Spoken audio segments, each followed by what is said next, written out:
తుంగతుర్తి మాజీ ఎమ్మెల్యే గాదర్ కిషోర్ ముఖ్యమంత్రి మీద వాడు వీడియోని దుర్భాషలాడారు. ఎట్లా చూడొచ్చు?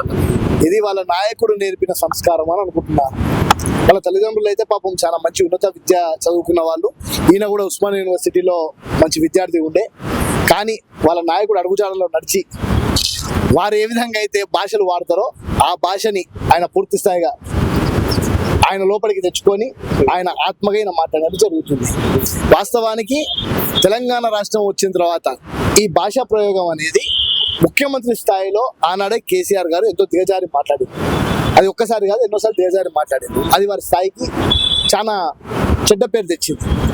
ఈరోజు వారు పెంచుకున్న ఈ పెంపుడు కుక్కలు ఏవైతే ఉన్నాయో ఎంగిలి మెతుకులు తిని బతికే వీళ్ళంతా కూడా ఈరోజు ముఖ్యమంత్రి గారిని పట్టుకొని, ముఖ్యమంత్రి గారు రేవంత్ అన్ననే కాదు, ఎవరు ముఖ్యమంత్రి ఉన్నా, ఏ రాష్ట్ర ముఖ్యమంత్రి ఉన్నా వారికి గౌరవించాల్సిన బాధ్యత ప్రజాప్రతినిధిగా చేసిన ఇటువంటి వారికి తప్పకుండా అది సముచితంగా ఉంటుంది. కానీ వీరవన్నీ మర్చిపోయి కూడా కేవలం మీడియాలో కనిపించడానికి ప్రజలు మర్చిపోయినరు, ప్రజలు ఎలా కొట్టిండ్రు, తుంగతుర్తి నియోజకవర్గ ప్రజలు పూర్తి స్థాయిగా వెలేసిండ్రు. ఈరోజు ఏదో విధంగా చూస్తూ ఉండాలి కదా అని చెప్పి నోటికి ఇష్టం వచ్చినట్టు వాగితే అది రాష్ట్ర రాజకీయాలకు మంచిది కాదు. యువత ఎవరైతే ఇంకా రాజకీయాలకు రావాలనుకుంటున్నారో ఇట్లాంటి వాళ్ళని చూసి ఇంత చిల్లర రాజకీయాలు ఉంటాయా అని చెప్పి వెనకడిగేసే ప్రయత్నం చేస్తారు. కాబట్టి వీళ్ళ భాషను మార్చుకోవాలని చెప్పి హెచ్చరించడానికి ప్రెస్ మీట్ పెట్టినాము. వీరి భాషా ప్రయోగం మార్చుకోకపోతే రాబోయే కాలంలో తప్పకుండా వీరికి చుక్కెదురు కాకుండా ఉండదని మాత్రమే చెప్తున్నాను. నేను ఉస్మానియా యూనివర్సిటీకి వచ్చి కేవలం 1000 కోట్ల ప్రకటన చేసాడు, నిరుద్యోగుల గురించి కూడా ఒక్క అంశం మాట్లాడలేదని చెప్పేసి పెద్ద నిరసన వ్యక్తం చేసినారు.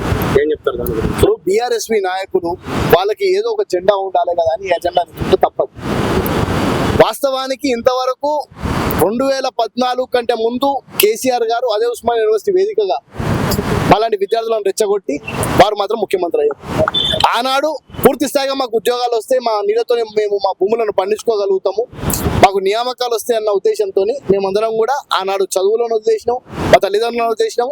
ప్రాణార్పణ చేయడానికి కూడా వెనకాడకుండా ఆ రోజు బస్సులు తగలబెట్టమంటే బస్సులు తగలబెట్టినాం, బస్సుల అద్దాల వల్ల కొట్టినాం, బస్సుల అద్దాల వల్ల కొట్టినాం, జైల్లో పాలైనాం, కేసుల పాలైనాం. వాళ్ళు మాత్రం ఆ 10 సంవత్సరాలలో ఏ ఒక్క రోజు కూడా ఏ ఉస్మానియా యూనివర్సిటీ గడ్డ అయితే తెలంగాణ రాష్ట్రానికి ఊపిరినిచ్చిందో, ఆ తెలంగాణ రాష్ట్రము ఏర్పాటుకి కారణమైన ఉస్మానియా యూనివర్సిటీకి కనీసం రావడం పక్కన పెడితే ఈ 10 సంవత్సరాల్లో ఒక్కసారి కూడా ఒక్క హాస్టల్లో ఒక కొత్త బెడ్ కానీ ఒక కొత్త బెడ్షీట్ కానీ కనీసం మరమ్మతులు చేయడానికి కూడా వీళ్ళు నిధులు ఇవ్వలేదు.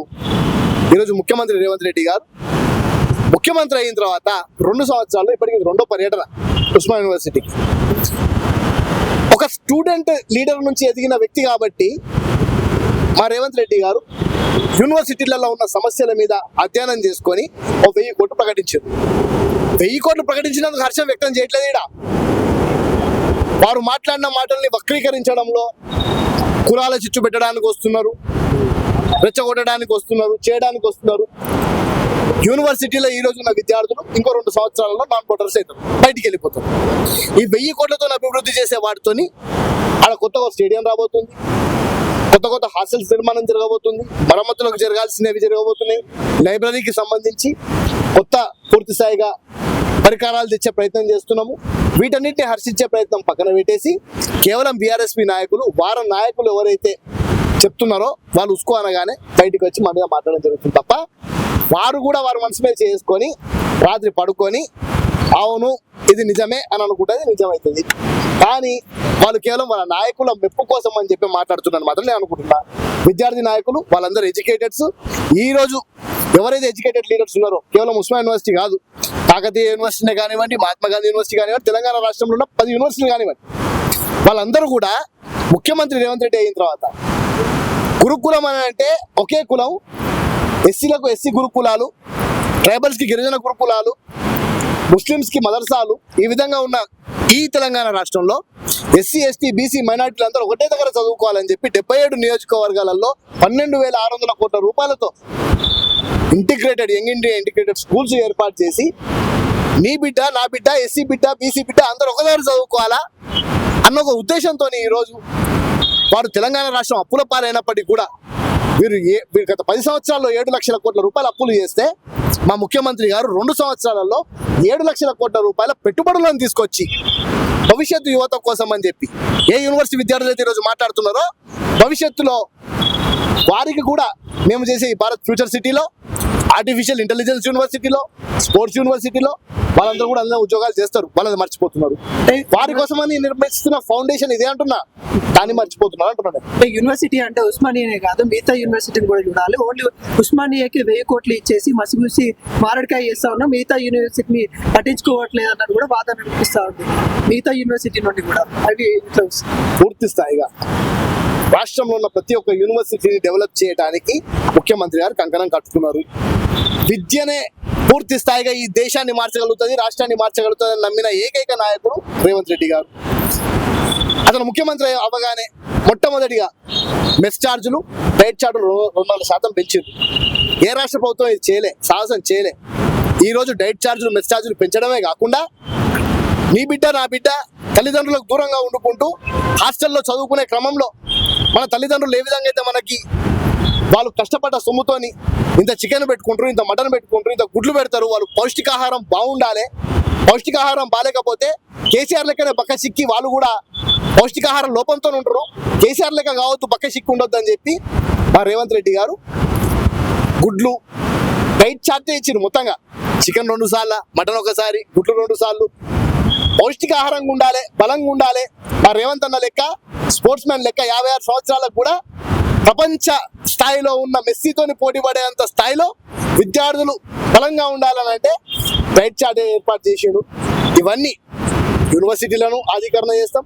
విద్యకు పూర్తి స్థాయిగా ప్రాధాన్యత ఇచ్చుకుంటూ రాబోయే క్రమంలో ప్రైవేట్ యూనివర్సిటీలలో కూడా దళితులకు, గిరిజనులకు మరి ముఖ్యంగా స్థానం కల్పించే విధానంలో కూడా రేవంత్ రెడ్డి గారు చొరవ తీసుకుంటారు. గ్లోబల్ సమ్మిట్ కలంగా చెప్పుకుంటానా, దాన్ని బోగస్ సమ్మిట్ గా చెప్తా ఉన్నా బీఆర్ఎస్ పార్టీ. నేనేమంటున్నా, యూజెస్ ఫెలోస్ అంటున్నా, వాళ్ళు పనికి రాని కుక్కలు అంటున్నా. 5,75,000 కోట్ల రూపాయలు కళ్ళ ముందట ఎంఓఏలు సైన్ అయితే వీళ్ళు కదా 10 సంవత్సరాల్లో ఎంఓఏలు ఏం తేలే. 7 లక్షల కోట్ల రూపాయలు అప్పుతో ఏం చేసిరా అంటే 1,00,000 కోట్లు కాళేశ్వరంకి పెట్టినాం, 2,00,000 కోట్లు ఇక్కడ పెట్టినాం, 50,000 ఇక్కడ పెట్టినాం. అందులో వీళ్ళకి ఎన్ని కమిషన్స్ వచ్చినాయనే చూసుకుంటారు తప్ప 5,75,000 కోట్ల రూపాయలు పూర్తి స్థాయిగా భారత్ ఫ్యూచర్ సిటీ నిర్మాణానికి భాగంగా, క్వాంటమ్ సిటీ ఏర్పాటుకు భాగంగా, ఆధునీకరణలో ఉన్న జమానాలో ఆర్టిఫిషియల్ ఇంటెలిజెన్స్, క్వాంటమ్ టెక్నాలజీస్ ఏవైతే ఉన్నాయో వాటిని ప్రేరేపించడానికి ఈరోజు 5,75,000 కోట్ల రూపాయలు వస్తున్నాయి. మాకు వాటిని స్వాగతించండి అంటున్నా. వాటిని స్వాగతించి ఈ భారత్ ఫ్యూచర్ సిటీ నిర్మాణంలో భాగంగా మనమందరం కూడా కంకణబద్ధులైతే పార్టీలకు అతీతంగా మన దేశ యువతకు, భారతదేశ యువతకు, మరి ముఖ్యంగా తెలంగాణ రాష్ట్ర యువతకు ఏమన్నా లాభం ఉంటుంది. ఆ లాభం కాకుండా ఉండాలి. ప్రజలు ఎప్పుడు బెడ్ షాప్ల దగ్గరనే కూర్చోవాలి, తాగి తిరగాలన్న ఉద్దేశంతో వీళ్ళుంటే ఎప్పటికి కూడా 10 సంవత్సరాలలో మాకు ఏ విధంగా అయితే ఉద్యోగాలు రాలేదో, ఒక నోటిఫికేషన్ రాలేదో, ఒక గవర్నమెంట్ ఉద్యోగం రాలేదో, అట్లనే యువత రోడ్ల మీద తిరుగుతుంటే వీళ్ళు వాళ్ళని రెచ్చగొట్టి రాజకీయం చేద్దామని అనుకుంటారు. మా రేవంత్ రెడ్డి అనుకోవట్లేదు. వాళ్ళు చదువుకోవాలా, ఫ్యూచర్ సిటీలో భాగస్వాములు కావాలా, 3 లక్షల యువతకు ఉద్యోగాలు రావాలా, డావోస్ కి పోయి 1,78,000 కోట్ల ఇన్వెస్ట్మెంట్ తీసుకొచ్చి 60,000 మందికి ఉపాధి కల్పించే ప్రయత్నం చేస్తున్నాము. ఈ ప్రయత్నం చేసే క్రమంలో ఎవరన్నా ప్రయత్నం చేసేటప్పుడు మన కుటుంబ సభ్యులను ఎవరన్నా చేస్తే శభాష్ బాబు ఇంకా మంచిగా చేయని చెప్పాలి. కానీ మేము తప్పు చేస్తే ప్రతిపక్ష నాయక హోదా ఒకరికి ఇచ్చినారు కదా, ఆ ప్రతిపక్ష నాయకుడు మరి బయటకు వచ్చి మీరు తప్పులు చేస్తున్నారని చెప్పొచ్చు కదా. వారు చెప్తే మేము తప్పకుండా స్వాగతిస్తాం. మేము తప్పు చేస్తే ముఖ్యమంత్రి స్థాయిలో కూడా వారు కూడా అంటున్నారు, మేము తప్పు చేస్తే చెప్పండి, మేము దాన్ని సరిదిద్దుకుంటామని చెప్తున్నారు. మీరు గత 10 సంవత్సరాల్లో ఒక్కసారి కూడా ప్రతిపక్షానికి సమయం ఇవ్వలేదు, ప్రతిపక్ష నాయకులతో మీరు కూర్చోలేదు. భారత్ ఫ్యూచర్ సిటీకి రండిరా నాయన అని చెప్పి ఎమ్మెల్యేలకు వాళ్ళ ప్రతిపక్ష నాయకుడికి ఇన్విటేషన్ పంపిస్తే వాళ్ళ నాయకుడికి తాగింది దిగేదాకా ఇంట్లో నుంచి బయటికి వెళ్ళే పరిస్థితి లేదు. మా ఎర్రవల్లి మాత్రం నేను ఏకగ్రీవం చేసుకున్నా, అయిపోయింది, నేను గెలిచేసిన, రాష్ట్రమే గెలిచిన అన్న ఆలోచనలో ఉన్నాడు. ఇది కాదు. తప్పకుండా భారత్ ఫ్యూచర్ సిటీ నిర్మాణము అంత యువత వారికి ప్రాధాన్యము, యూనివర్సిటీలో ఉన్న విద్యార్థులు కూడా ఆలోచించాలంటున్నారు. ఇంకొక విషయం, ఇప్పుడు ఏదైతే ఇప్పుడు ఎలక్షన్స్ అయితే జరుగుతూ ఉన్నాయి, ఇప్పటికున్న సమాచారం మేరకైతే 68% అయితే కాంగ్రెస్ వస్తూ ఉన్న పరిస్థితి, అంటే కాంగ్రెస్ పార్టీ బలపరిచిన వాళ్ళు గెలుస్తున్న పరిస్థితి కనబడుతుంది. 82%, మీరు 68 అంటున్నారు, 82%. కొన్ని చోట్ల మా కాంగ్రెస్ పార్టీ నాయకులే రెబల్ అభ్యర్థులుగా వాళ్ళు కూడా గెలిచి కాంగ్రెస్ పార్టీలోకి వస్తున్నారు. నాకు తెలిసి ఎట్టి పరిస్థితులలో 90% కాంగ్రెస్ పార్టీ విన్నింగ్ లో ఉంది.